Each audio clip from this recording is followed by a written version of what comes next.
مرات أخويا القادرة اللي علمتني أعمل حاجات عمري ما تخيلت إن أنا ممكن أعملها في يوم من الأيام، وكانت السبب ماما وأخويا. وفعلا من ساعتها كل حاجة في حياتي اتغيرت. الموضوع في الأول كان لذيذ، ولكن بعد كده اللي حصل فعلا ما يضحكيش. صاحبة القصة بتقول اسمي بوسي، عندي 21 سنة. من بعد سن ال21 سنة ده الست بتبقى حاجة فظيعة جدا جدا، وبتبقى مش طبيعية تماما، وبتبقى مش عارفة تعمل ايه، وحابة تتعرف على كل حاجة ممكن تهديها وتخليها تقدر تكمل في هدوء من غير ما تعمل أي شيء يضرها. ولكن قلة الخبرة برضو دي بتكون صعبة جدا. وطبعا أنا أخويا في يوم لقيته جاي بيتكلم إن هو عايز يتجوز بنت الجيران. الخبرة اللي طول عمرهم بيحبوا بعض من هما لسه أولاد صغيرين. كان عندها في الوقت ده 24 سنة، كانت خلصت الكلية بتاعتها. هما قد بعض بالظبط. طبعا ماما رفضت في الأول، إن ما كانتش حابة إن هي تكون دي مرات ابنها، لأنها طول عمرها كده ما بيجوش سكة مع بعض، ما بيتفهموش يعني. من الآخر كده أخويا صمم عليها، وكانت حبه ليها حاجة قوية جدا، قدرت إن هي تأثر عليه وهو يأثر علينا وينفذ رأيه. بعد وفاة بابا كان هو اللي مسؤول عن البيت، وهو اللي كمان مسؤول عن علامي وفتح البيت كله، وكمان هو اللي بيشتغل وبيدي ماما الفلوس. كان عنده شقة صغيرة فوق، كان موضبها من زمان. كان كل فترة بيعمل جمعية وبعد كده بيقدر يعمل فيها حاجة. أخويا ده شاطر جدا وذكي بطريقة مش معقولة وعملي جدا كمان. لكن طبعا أنا كنت فاكرة إن الموضوع الحب ده حاجة عادية، يعني مجرد إن شخص يتعرف على شخص ويرتاح معاه ويحبه. لكن لقيت الموضوع حاجة تانية خالص بعد أخويا متجوز. بعد أخويا متجوز بحوالي شهر جاتله سفرية حلوة جدا، وطبعا كان مبلغ مغري وما ينفعش أبدا إن هو يرفضه. واحنا طبعا كان خارج من جواز وظروفنا على قد، وطول عمره هو اللي مسؤول بينا ومسؤوليته زادت، بالذات بعد ما عرف إن مراته حامل وأكيد هتعوز مصاريف كتير. فقرر إن هو يسافر، وساب مرات أخويا وهي عروسة بعد شهر ونص. طبعا كانت زعلانة جدا وبتبكي وعاملة لنا فضايح في البيت، ورافضة جدا جدا إن هو يسافر، وبتقوله مش هقدر ومش هينفع. كل يوم كانوا يتخانقوا وفضلوا على كده حوالي أسبوع. وأنا طبعا مش فاهمة يعني ايه مش قادرة ومش هينفع إن هو يسافر، وفاكرة طبعا عشان إن هي بتحبه ومش هتقدر تبعد عنه، وكلام كتير من الحاجات دي. المهم بعد ما سافر أخويا طلب مني إن أنا أطلع أقعد مع مراته. وفعلا لما طلعت وقعدت معاها لقيتها بتبدأ إن هي تتكلم معايا في حاجات كتير جدا، وشفت على تليفونها حاجات كتير أوي. فعلا خدت عقلي، وقدرت ازاي تتسرسب لي من نقطة ضعفي.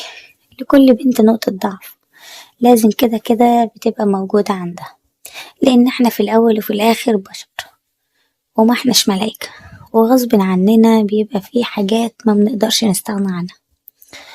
فطبعا أنا في يوم لما كان بيكلمني شاب، وفعلا كان هيجي يتقدم لي، وكان بينا حاجات كتير جدا، وخلاص كل حاجة جاهزة. ولكن قبل ما يجي يتقدم لي بيوم عمل حادثة وتوفى. دخلت في مرحلة اكتئاب شديدة جدا جدا جدا، ولكن كانت السبب في الخروج منها مرات أخويا. بعد ما رفضت طبعا الجواز كذا سنة، ومرات أخويا بقى عندها بدل العيل 2، وأخويا بقى يعني كان بيسافر من وقت للتاني. كانت هي طول الوقت بقى بتحاول تقرب مني، لأن أنا كنت برفض حرفيا كل العرسان اللي بيجولي. ففي يوم طلعت الشقة وأنا كنت فوق نايمة، وشافتني بعمل حاجة معينة وأنا قاعدة واخدة راحتي طبعا، وكنت عارفة إن هي برا في السوق. فطبعا لما رجعت وشافتني بدأت بقى تتكلم معايا وتقولي طب ليه رافضة الجواز. قلت لها مش قادرة أتخيل نفسي مع شخص تاني، أنا كده ببقى مبسوطة وحاسة إن أنا مع الإنسان اللي بحبه ومش عايزة حاجة تاني. ردت عليا وقالت لي الظاهر عليكي مش عارفة قيمة جمالك، انت يا بنتي جميلة جدا جدا، وكمان المفروض انك تبقي غير كده ودماغك غير كل الحاجات دي. انت عارفة انت بتضيعي على نفسك ايه.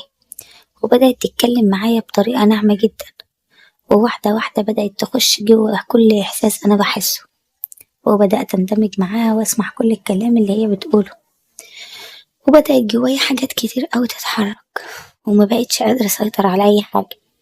في البداية بدأت طبعا تعلمني ازاي تكون معايا، لأن طول الوقت أنا أخويا مسافر.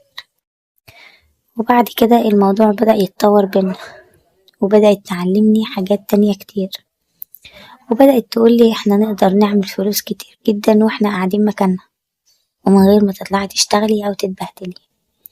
طبعا قالت لي الأول في حاجة معينة هنقدر نشتغل عليها مع بعض، وهقدر إن أنا أعلمها لك. كنت بعملها وأنا لسه متجوزتش، بس من زمان مبطلة الموضوع ومش بفكر فيه، لكن الصراحة انت فكرتيني بحاجات كتير جدا المفروض ان انا اعملها.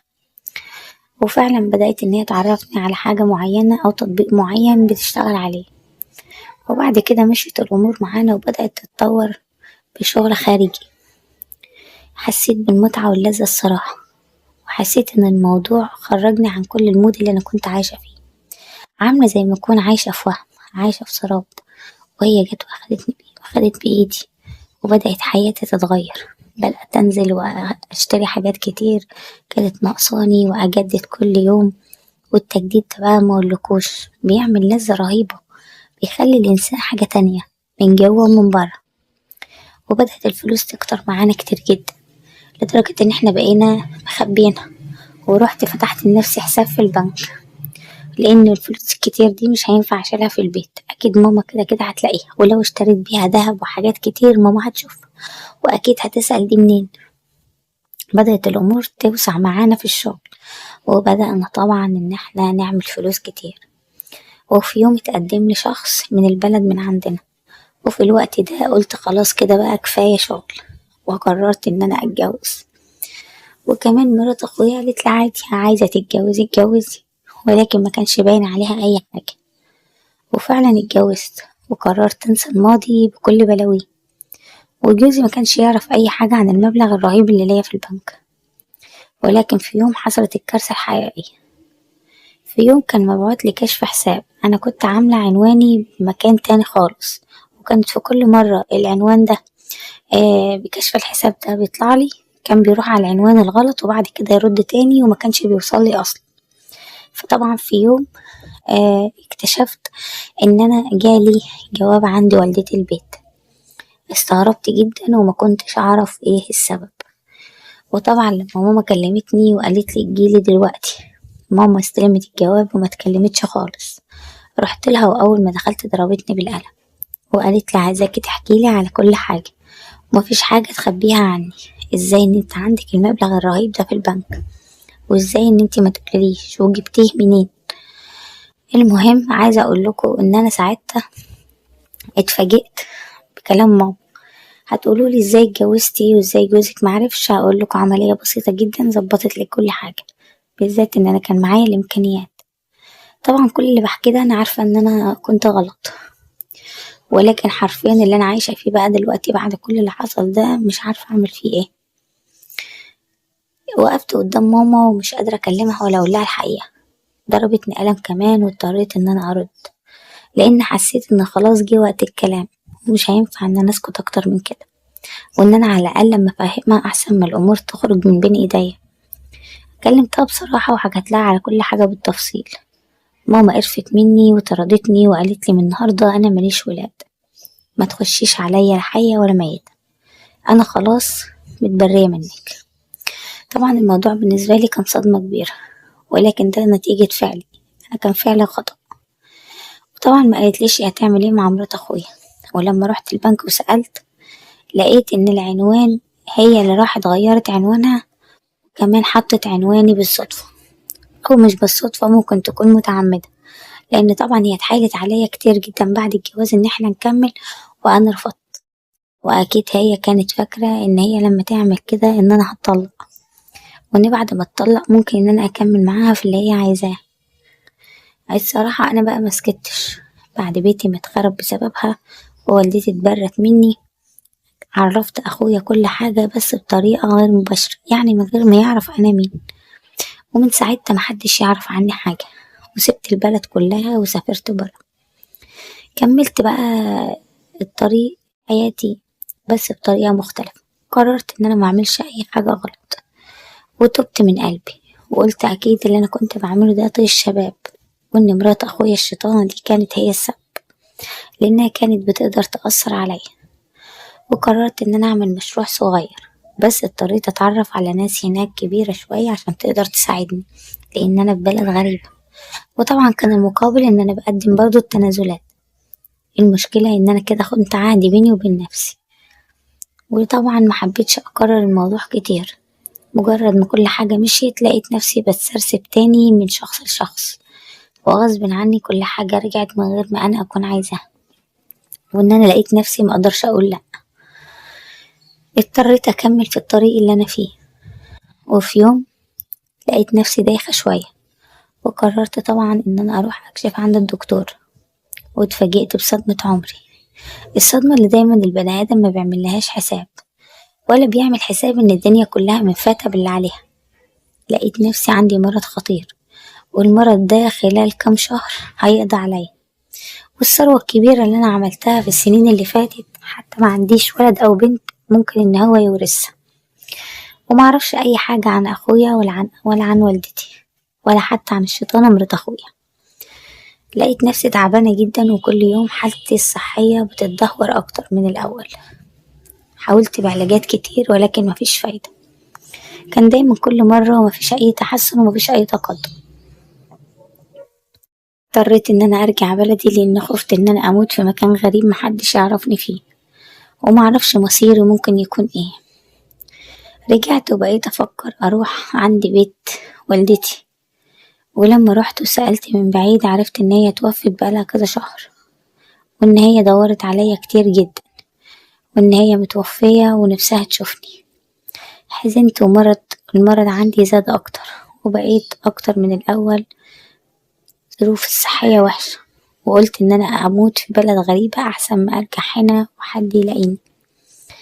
وفعلا رجعت مكاني تاني وشغلي وبيتي هناك، وقررت إن أنا أعيش الكام يوم دول أنا مش عايزة أشوف حد. وفضلت قاعدة في البيت. وفي يوم كنت تعبانة جدا، وقررت إن أنا أخرج الجنينة أتمشى شوية، وفجأة لقيت كورة اتحدفت في دماغي. فببص لقيت طبعا البوابة بتنفتح، وفي ابن الجيران داخل بيستأذني من الكورة. لو تعرفوا قد ايه حسيت بالأمل داخل عليا والفرحة، وقد ايه حزنت وندمت على سنين عمر اللي راحت على الفاضي، وقد ايه عرفت ان الطفل يساوي كنوز الدنيا. مش هتصدقوني، حسيت احساس غريب، وفجأة لقيت نفسي دخت وقعت في الارض. وبعد كده لما فوقت لقيت الولد الصغير وجنبيه شاب زي القمر، تقريبا يكون باباه. وده اللي عرفته بعد كده، هو سنه في حدود 42 سنة. الولد عنده زي 12 13 سنة. وعرفت ان هم عايشين لوحدهم، وانه منفصل عن زوجته وعايش مع والدته ومع ابنه. طبعا في الوقت ده كانوا جابوله دكتور وكده، وعرفوا منه الحالة اللي عندي. بقيت زعلانة جدا ومكتئبة، وبقى طبعا طول الوقت مهتمين بيا، وكان دايما بيعزمني عندهم في البيت. ووالدته ست جميلة جدا، حسيت ان هما بجد ناس جمال جدا. حسيت معاهم بالأمل والفرحة. قد ايه بقيت مبسوطة ان اخر ايام ليا هعيشهم في وسط عيلة كنت بتمناها، وشخص كان في منتهى الرقة والذوق والاحترام معايا. وانا كنت محتاجة ايه من الدنيا اكتر من كده؟ الست في الاول وفي الاخر ما بتحتاجش اكتر من عيلة وشخص يهتم بيها ويحسسها ان هي ذو قيمة عظيمة، لان في الاخر الكلمة الحلوة هي اللي بتحيينا، والفعل الكويس هو اللي بيخلينا نبقى. ومشيت الايام على كده، وكانوا مخليين بالهم مني كويس جدا. واليوم اللي ما كنتش بروح فيه ولا بيشوفوني كانوا بيجوا بنفسهم يطمنوا عليا. حسيت لأول مرة إن أنا نفسي أتمسك بالحياة. مع أول مرة اعترف لي فيها بحب الشخص ده، قلبي دق جامد، وحسيت إن أنا بتمنى إن أنا أعيش عشان أكمل معاه. عمري ما تخيلت إنه ممكن حد يحبني كل الحب اللي حسيته منه عشان كنت مبسوطة جدا وفي نفس الوقت حزين. وفي يوم قرر إن هو ياخدني ويروح يعيد لي التحاليل عند الدكتور، وأنا رفضت وفضل يتحايل عليا فترة طويلة، وفي كل مرة أنا كنت بتوه الموضوع لأن أنا كنت مقررة إن أوقف العلاج من زمان، وكمان إن أنا ما أروحش أعمل تحاليل. في يوم ندمت كتير جدا وفضلت أبكي طول الليل، وفضلت أصلي بطريقة هستيرية، وحسيت إن أنا خلاص مش عايزة أي حاجة من الدنيا غير إن أنا أبعد وأتوب عن كل حاجة في يوم من الأيام عملتها. ولكن الأمل جوايا كان ضعيف جدا إن أنا ممكن فعلا ربنا يسامحني، بالذات إن أنا عاهدته قبل كده وخلفت عهدي، وحسيت كمان إن ده عقاب ليا. ولكن الصراحة عمري ما تخيلت اللي حصل بعد كده. في يوم قمت من النوم حاسة إن أنا كويسة جدا وعايزة أتمشى وأجري، وإن أنا حاسة إن أنا صحتي حلوة، ولكن كنت خايفة بقول دي زي ما بيقولوا صحوة الموت. وفعلا قررت إن أنا أروح وأعمل التحاليل، بس المرة دي كانت بسبب إن أنا حسيت إن أنا كويسة. والمفاجأة إن أنا لما روحت عملت التحاليل لقيت نفسي شفيت تماما، والموضوع ده كان بالنسبة لي صدمة عمري. قررت إن أنا أتنازل عن كل شيء أنا كسبته من الطريق الوحش ده، ما كنتش مصدقة نفسي، واتبرعت بيه لناس يعني محتاجين، وما خليتش عندي أي حاجة خالص غير البيت اللي أنا عايشة فيه. وقررت إن أنا أعترف للشخص ده بحبي ليه، وإن أنا باقية عليه وعايزاه زي ما هو عايزني. وكمان اعترفت له إن أنا صحيت وبقيت كويسة، وهو كمان ما كانش مصدق وكان طاير من الفرح. ولكن هنا بقى الحاجة اللي أنا مش عارفة أعمل فيها إيه، اللي فعلا محتاجة فيها رأيكم. ما كنتش عايزة أبني معاه حياتي على غش، وكان نفسي أحكي له على كل حاجة من يوم ما بدأت أغلط لحد النهاردة، لأن الاختبار اللي أنا اتحطيت فيه كان اختبار صعب جدا، وكان نفسي أبدأ حياتي على نضيف وعلى نور. وقررت بيني وبين نفسي إن أنا أعترف له بكل شيء، وقلت أكيد حبه ليا أقوى من أي شيء ممكن يسمعه. المفروض إن هو يحاسبني من لحظة هو معرفني، إنما كل شيء كان قبل ما يعرفني لازم إن هو ميحاسبنيش عليه. لكن في لحظات كده حسيت إن أنا مش هقدر أواجه الموقف، والصورة الجميلة اللي هو رسمهالي وكل يوم بيمدح فيها ممكن تتغير، وإنه ممكن بسببها بعد كده حياتنا تنهد. وبقيت ضعيفة جدا ومش قادرة أواجه الموقف، لدرجة إن أنا قررت إن أنا أروح عنده البيت في مرة، وفعلا خلاص قلتله إن أنا عايزة أتكلم معاك في حاجة مهمة. ووقفت قدامه ولساني وقف وما قدرتش أتكلم في أي حاجة من كتر كلامه الجميل اللي كان بيقولهولي، والشعر اللي كان دايما بيمدحه فيا وفي جمالي وفي أخلاقي وفي تربيتي، وإن أنا عمري ما هلاقي واحدة زيك. كان الكلام على قد ما هو كان بيساعدني على قد ما كان بيجرحني كتير جدا. كنت بحس إن أنا تعبانة ومتضايقة، ولكن في يوم ما قدرتش إن أنا أعترف له قبل الجواز بيوم، وفعلا اتجوزني. والصراحة كانت من أجمل ليالي عمري. عمري ما عرفت يعني إيه حياة ولا يعني إيه جواز غير لما قضيت الكام يوم دول معاه. حسيت إن أنا عايشة، وإن الدنيا فعلا الشخص من غير شخص يحبك وحياة متبقاش حياة. ولكن طبعا حاسة طول الوقت معاه بالذنب، وإن أنا حاسة إن أنا لازم أعترفله بكل شيء، ولكن جوايا شيء بيصرخ وبيقولي بلاش، لأن مادام انت محافظة عليه من أول ما عرفتيه يبقى دي مش خيانة. وصوت تاني بيقولي إنك لازم تعرفيه كل حاجة. اهتميت بيه جدا وبكل تفاصيلة في حياته، واهتميت بابنه كمان كأنه ابني. الولد بيحبني حرفيا وأنا كمان بحبه، وربيته على كل حاجة صح مع رغم إن أنا كنت بعمل كل حاجة غلط. نفسي أعترفله باللي جوايا، لأن حرفيا محسسني بالتقال على قلبي. نفسي أحس إن أنا فايقة، ولكن خايفة من رد فعله. ياريت تنصحوني أقوله ولا لأ.